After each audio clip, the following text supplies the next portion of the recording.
Mindful Nourishers, my name is Beta-Casein, a board certified nutritionist, dietitian, and wellness expert. Welcome to my channel, Nourish Expert, where we explore the transformative power of mindset in nutrition. Today we are tackling a topic that stirs up a lot of debate: dairy. Should adults stop drinking milk? Is it helping or harming our health? What are its benefits, potential harms, or risks? And who should really consider cutting it out? Stick around till the end and I'll share some simple tips for transitioning to a dairy-free lifestyle if that's the path you choose. We are in an independent world. I'm so grateful that you are spending part of your day with me. So before we dive in, this is a sentence I never thought I would say in my life. This channel has reached 23 subscribers and I want to take a moment to thank all 23 of you who've subscribed. Your support means the world to me. A huge thank you to everyone who spares time to watch my content. If you're new here or haven't subscribed yet, I would like to ask you for a quick favor. Some of you who listen to this channel haven't subscribed. If you like these episodes and want to support me, I don't want to hold you back. The free and simple way you can do that is by hitting that subscribe button. So hit that subscribe button. It's free and it helps me keep growing this community. My commitment to you is that if you do so, I'll do everything in my power to make these episodes better for you every single week. I'll listen to your feedback and respond timely. That's what I'm here for. I'm here to serve you people. Alright, let's dive into today's topic. If you think about it very well or keenly, milk has been part of human diets for thousands of years, and for good reasons. It's a convenient source of essential nutrients like calcium, protein, and vitamin D. 1 cup of milk provides about 30% of your daily calcium needs and around 8 grams of high quality protein, which makes it a dietary staple for many people all over the globe. Milk is often marketed as a complete food, and by the way, for good reasons also. It provides a unique blend of macronutrients, basically protein, fat, and carbohydrates, and essential macronutrients like calcium, vitamin D, phosphorus, and potassium.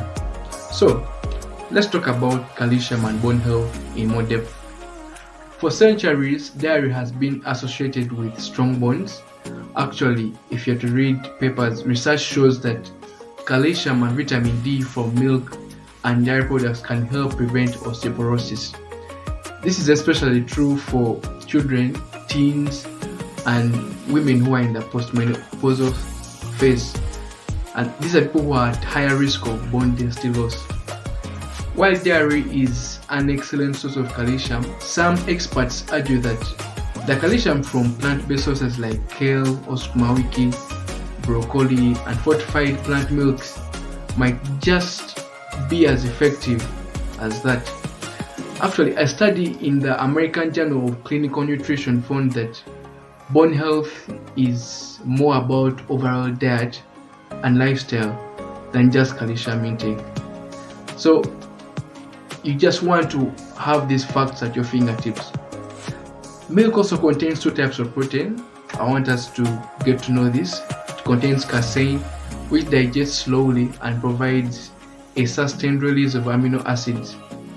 It also contains a protein called Whey, which digests quickly and is often used in sports nutrition for muscle repair.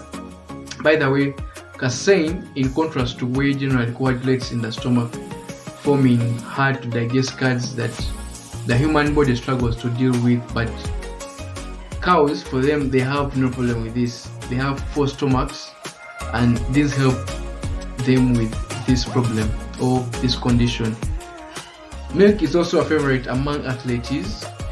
With this combination of whey and casein proteins, it is excellent for muscle repair and recovery.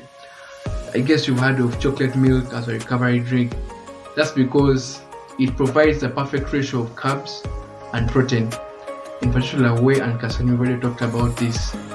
It provides these things for replenishing glycogen stores after intense workouts. But is the emphasis on milk necessary in adulthood? The debate around dairy is fascinating for me. It has grown louder, with some praising its nutritional value and others warning against its risks. So, should you stop drinking milk? We're going to explore that shortly. Despite the benefits of dairy, it is not universally beneficial. Actually, did you know that over 65% of the world's population loses the ability to digest lactose after infancy? Yet, dairy remains one of the most consumed foods globally. Lactose is a sugar found in milk. It requires an enzyme called lactase for digestion. After infancy, many people lose the ability to produce enough lactase. This isn't just an inconvenience, it's a biological norm, it's a normal thing. In East Africa, for example, lactose intolerance affects over 80% of adults. Symptoms of this condition include bloating, cramping, and diarrhea, which can make milk consumption more harmful than helpful. Modern dairy production involves practices like using synthetic hormones to increase milk yields, and many industrial farms use synthetic hormones like recombinant bovine growth hormone (RBGH) to increase milk production. When you think about it, these hormones can make their way into the milk we drink, and while regulatory agencies like the FDA state that these levels are safe, some studies suggest potential links between these hormones and hormonal imbalances in humans, potentially leading to issues like early puberty or hormonal aging. For Uganda, we primarily rely on small-scale dairy farming, so the use of synthetic hormones like RBGH is not widely practiced. However, imported dairy products could potentially contain traces of RBGH if sourced from countries that permit its use, like the United States. There's also the issue of antibiotics used in dairy farming. Cows on large farms are often treated with antibiotics to prevent diseases, and traces of these antibiotics can end up in the milk. While these antibiotics are meant to prevent disease in cows or even bulls, overuse and normal use of these antibiotics over time, they can contribute to antibiotic resistance in humans, and this is a major public concern, which is actually a growing global health crisis. On a broader scale, dairy has also been linked to certain health conditions. Emerging research links excessive dairy consumption to certain conditions like itching, it's a skin condition, and inflammation. If I look at itching, let's look at itching. A meta-analysis published in Clinical Nutrition found that milk, especially skim milk, may increase itching severity, especially in teenagers and young adults, due to its insulin-like growth factor 1 content. Then, if we are to look at inflammation, some studies even suggest a potential connection between high dairy intake and inflammatory bowel disease or certain cancers like prostate and ovarian cancer, though the evidence isn't conclusive. Actually, from my nutrition practice, some people report feeling less bloated and more energetic after cutting out dairy, possibly due to reduced low-grade inflammation. Nevertheless, more research is needed in this area, so we need to keep researching and reading more and publishing more research papers. Beyond personal health, let's consider the environmental impact of dairy. Did you know that producing 1 gallon of milk requires about 1,000 gallons of water? Not to mention the methane emissions from cows, which contribute significantly to climate change. If you have to think about 1 gallon is like it's like filling up about 8 regular sized water bottles, each holding 500 ml. That's like a bottle of soda. Dairy production has a significant environmental footprint, and for those concerned about sustainability, reducing or eliminating dairy might be an important step. So, what about the ethical aspect? Many dairy farms confine cows to small spaces with little room for natural movement, and this raises concerns about their quality of life. If you visit several dairy farms, you realize these cows are separated from their calves soon after birth, and this raises serious questions about animal welfare. For those concerned about the planet and animal rights, Plant-based milks are an attractive alternative. Here we're talking about almonds, oats, and soy milks, and these are growing in popularity for their low carbon footprint and ethical production. Now the question is, who should avoid dairy? Let's get practical here. Who should seriously consider cutting back on eliminating dairy?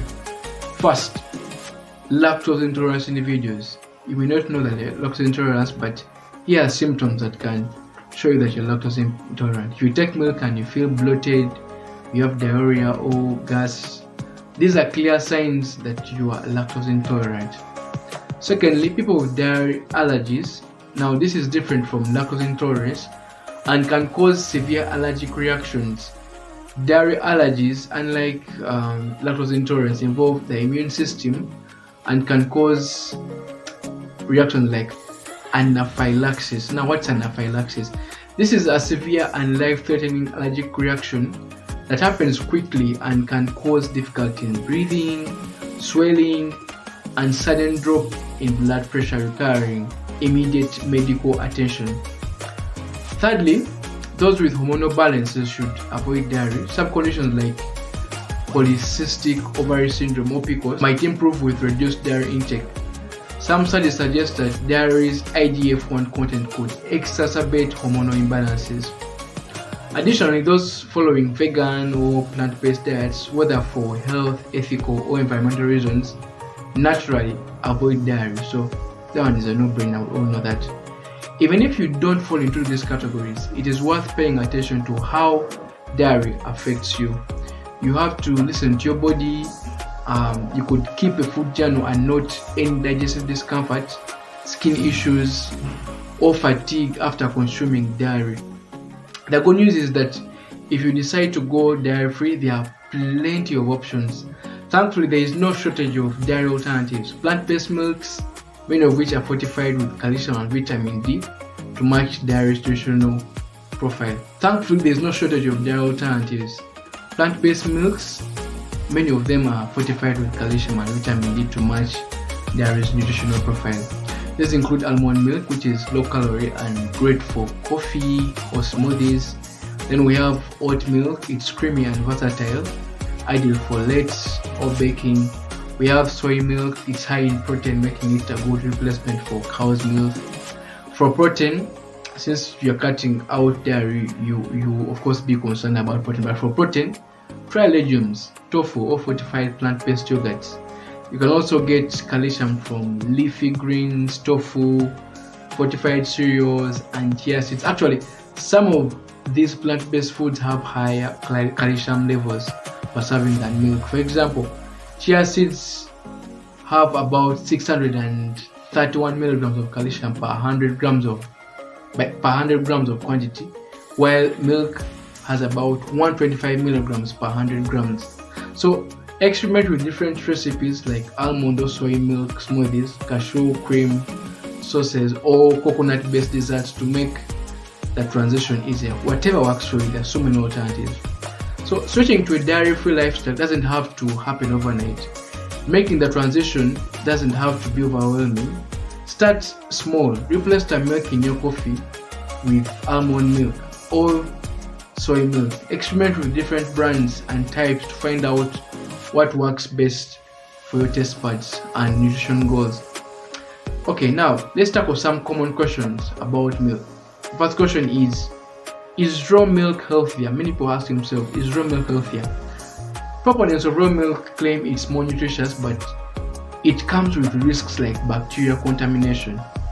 Pasteurization, while slightly reducing nutrients, ensures safety, so you may want to avoid raw milk completely.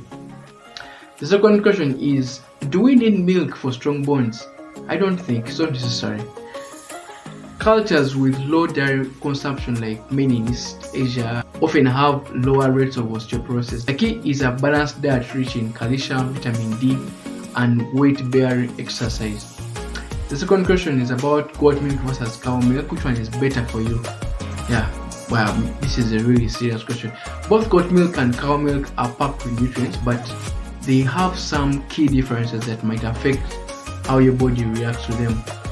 First, Goat milk is often easier to digest because it has smaller fat globules and contains less alpha-casein or protein that can be tough on your stomach. If you've ever experienced discomfort after drinking cow milk, goat milk might be a good alternative if you still want to continue taking milk. Plus, again, goat milk is slightly higher in calcium, potassium, and has lower lactose, which can make it a better option for those who are lactose intolerant. On the other hand, cow milk is rich in vitamin B12, riboflavin, and vitamin D, which are all essential for energy production and overall health. It also offers a neutral taste, making it the more popular choice for many. But if you're sensitive to certain proteins in cow milk or are looking for something with a gentle effect on digestion, goat milk could be worth considering. If you're deciding which one to go for, think about your personal needs. Do you have trouble digesting milk? Do you need higher calcium intake? Maybe you just love the taste of one over the other. Whatever the case, give it a try and see how your body responds. And just a side note, goat milk might be a bit pricier and less accessible because many people are accustomed to cow milk perhaps, but it's a solid option for those looking for an easier to digest nutrient-rich milk alternative. So, what do you think? Are you team goat milk or team cow milk? Let me know in the comments and let's talk about your experience. Then the fourth question is, what is beta-casein in milk and why should I be concerned about it? Beta-casein is a protein found in milk, especially in cow's milk, and it's a significant player when it comes to nutritional value of milk. Along with alpha-casein, beta-casein makes up about 80% of the total protein content in cow's milk. It has important functions in the body, including its role in digestion and helping release certain hormones, but not all beta-casein proteins are the same. You see, beta-casein comes in different forms, with the most common being A1 and A2 beta-casein. They differ in just one amino acid in their structure. These two types are the main distinction between different milk types. So, most conventional cow's milk contains A1 beta-casein, but certain breeds of cows, as well as other animals like goats and sheep, produce A2 beta-casein instead. More to this, A2 beta-casein is more predominant in human milk. Human milk. Now, you might be wondering, why does it matter which type of beta-casein I'm consuming? Well, here's why. Recent research has drawn attention to A1 beta-casein because it may contribute to discomfort in certain individuals. Some studies suggest that A1 beta-casein might not break down properly during digestion, leading to symptoms like bloating, gas, or other digestive issues. It might actually produce a peptide called BSM7 during digestion, which has been associated with digestive discomfort, bloating, and inflammatory responses in some individuals. A1 beta-casein has been a point of interest because there is some evidence that A1 beta-casein could be linked to health issues like increased risk of type 1 diabetes and even heart disease. Though this connection is still under debate among researchers, it's what we have as of now. But don't worry, if you find yourself experiencing discomfort from regular cow's milk, you're not alone. The good news is that there's an alternative. A2 beta-casein. This type of beta-casein is easier to digest and doesn't break down in the same way as A1. A2 beta-casein does not produce BSM7 and thus is often better tolerated. As a result, many people find A2 milk to be gentle on their digestive system, and A2 milk is becoming increasingly popular and is available in some supermarkets in Europe, US. Here in Uganda I haven't seen, but I guess I need to do some research. Many individuals who experience digestive discomfort from regular milk report that A2 milk works better for them. Alternatively, if you suspect dairy is an issue in general, just do away with it. Plant-based milk options like almond, soy, or oat milk might also be suitable for you. In summary, tell me, have you tried A2 milk or do you prefer the regular kind? Drop a comment in the comment section below and share your experience. I would love to hear your thoughts. I would love to know your experience with A2 milk or A1 milk. There has been a dietary cornerstone for centuries and its benefits cannot be denied.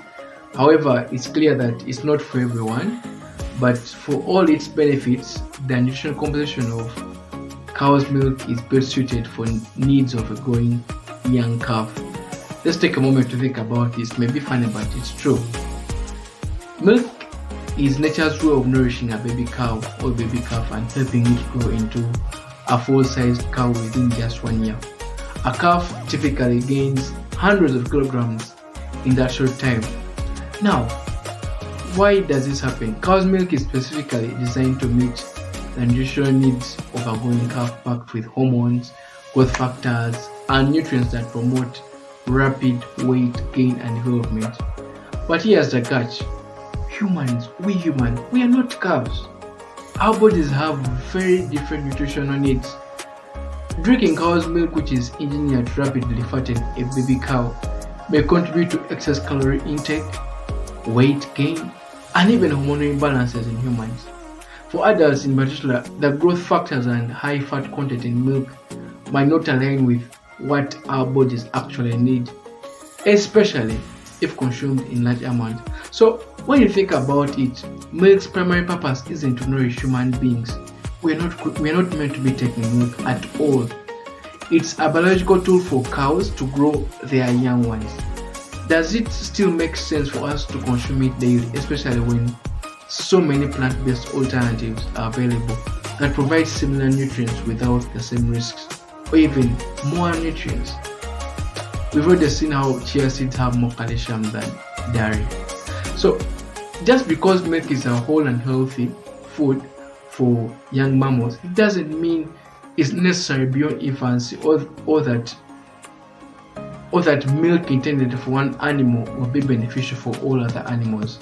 Whether you continue drinking milk or decide to cut it out, the most important thing is making an informed decision that suits your lifestyle, health, and values. Finally, I've got a special bonus for those who have stuck with me until the very end. It's my way of saying thank you for your time and dedication to learning more about nutrition. As a practical takeaway, I challenge you to try a dairy-free week for the next 7 days starting today. Swap out your regular milk, cheese, or yogurt for plant-based alternatives like almond milk, soy milk, oat milk, cashew cheese, whatever plant-based milk alternative you choose.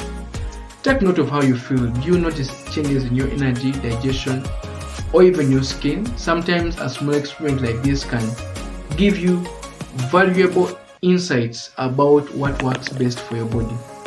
So before we wrap up, if you resonated with today's message, why not pass this episode along to someone who might find it helpful? Your word of mouth referrals are instrumental in growing our community, and your support keeps me moving forward. Alright, mindful nourishers, that's all I've had for you today. It's been great having you. If you have something to add, leave a comment and let's talk about it. If you think I'm wrong, I would love to hear your perspective too. If you haven't already, hit the subscribe button. My promise to you is that I'll keep improving and making these episodes more valuable, and I'll listen to your feedback, respond, and continue delivering content that empowers you to live a healthy life. I hope you've learned something valuable here, mindful nourishers. So if you are ready to take a step toward healthier eating and becoming a better version of yourself, I know it's a new year and all of us are having these new resolutions. Just type the word thrive in the comment section. Let's see how many of you are committed to living up to that promise.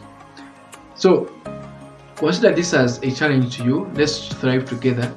If you want to go a step further and get a personalized diet plan, simply WhatsApp me here on the WhatsApp number on the screen below, and let's get started on your journey to a healthier, more vibrant you. I'll see you back here again in the next video. So till then, take care and stay healthy. Hasta la vista.